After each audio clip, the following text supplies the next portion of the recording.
মঙ্গলবার দিনভর সারা দেশে রেল চলাচল অচল থাকার পর সমস্যা সমাধানে মধ্যরাতে রেলপথ উপদেষ্টার বাসভবনে বৈঠকে বসেন রেলের রানিং স্টাফ ও কর্মচারী ইউনিয়নের নেতারা। এতে অংশ নেন বিএনপি ও বৈষম্য বিরোধী ছাত্র আন্দোলনের নেতারা। বৈঠক শেষে রাত 2:30টার দিকে কর্মবিরতি প্রত্যাহার করে নেয় রেলের রানিং স্টাফরা। এ সময় সংগঠনটির সাধারণ সম্পাদক মুজিবুর রহমান যাত্রী ভোগান্তিতে দুঃখ প্রকাশ করে বুধবার থেকে রেলের স্টাফ ও কর্মচারীদের কাজে যোগ দিতে বলেন। আমাদের মাননীয় উপদেষ্টা মহোদয় আমাদেরকে কথা দিয়েছেন, ডিজি এবং সচিব এবং আমাদের ছাত্র নেতারা এবং আমাদের ট্রেড ইউনিয়ন নেতৃবৃন্দ সবার উপস্থিতি উনি আমাদের কথা দিয়েছেন, আপনাদের সামনেও কথা দিয়েছেন। উনি অর্থ মন্ত্রণালয়ের মাধ্যমে এই জিনিসটা দ্রুত কালকের মধ্যেই সমাধান করবেন। আমি অর্থ উপদেষ্টার সঙ্গে করব এবং আমি এটা দায়িত্ব নিচ্ছি যে এটা আমি দায়িত্ব নিয়ে বলতেছি যে আমি এটা করতে সক্ষম হব।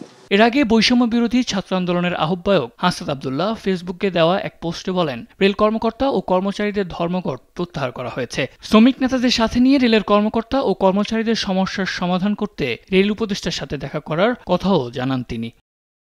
রেলের রানিং স্টাফদের কর্মবিরতির কারণে সোমবার মধ্যরাতের পর থেকেই রাজধানীর কমলাপুর সহ বিভিন্ন স্টেশন থেকে কোনো ট্রেন ছেড়ে যায়নি। এতে চরম ভোগান্তিতে পড়েন যাত্রীরা।